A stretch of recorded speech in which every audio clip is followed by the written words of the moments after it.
ছেলে কিংবা মেয়ে, নারী কিংবা পুরুষ, স্ত্রী কিংবা স্বামী, যেই হোক না কেন, আপনি যাকে বশীকরণ করতে চান না কেন, মাত্র 3 দিনের ভিতরে কোনো নারীকে বা কোনো পুরুষকে বা আপনার স্বামীকে বা আপনার স্ত্রীকে যদি আপনি বাধ্যগত করে রাখতে চান, আপনার আপনার প্রতি বশীকরণ করে রাখতে চান, বশীভূত করে রাখতে চান, সেক্ষেত্রে এই বিদ্যাটা আমি মনে করি যে একটা আপনার জন্য পারফেক্ট একটা বিদ্যা, একদম সহজ নিয়মে। তো আসলে মূলত এই ধরনের কুফরি লাইনে আসলে কোনো বিষয়ই এতটা সহজ নয়। সহজ হলেও এটা মানে কঠিন থেকে একটা সহজ একটা কাজ, কঠিনের থেকে একটু সহজ।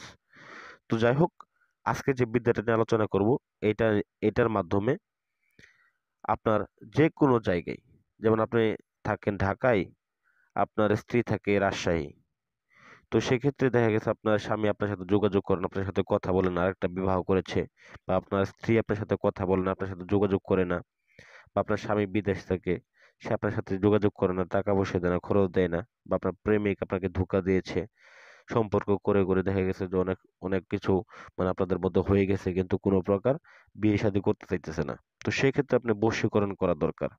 তো বশীকরণ করে তাকে আপনি বিবাহ করবেন বা বাধ্যগত করবেন, বা তার সাথে মেলামেশা করেন, যাই করেন না কেন, এই কুফরি বিদ্যাটার মাধ্যমে আপনি তাকে করতে পারবেন, সবকিছু করতে পারবেন।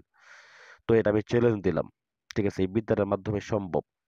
স্ক্রিনের ভিতরে নাম্বার দেওয়া আছে, আপনাকে প্রথমত একটা আসন তৈরি করে নিয়ে বসতে হবে। যাকে আপনি বশীকরণ করবেন তার নাম, সে যদি ছেলে হয়ে থাকে তার বাবার নাম, আপনার নাম, আপনার মায়ের নাম। তো এরকম ভাবে আপনারা নাম ঠিকানাগুলো সুন্দর করে লিখে নেবেন। আপনারা কাজটা করতে পারছেন কিনা জানিয়ে যাবেন। তো ভালো থাকবেন। আসসালামু আলাইকুম ও রহমতুল্লাহি ওয়া বারাকাতুহু।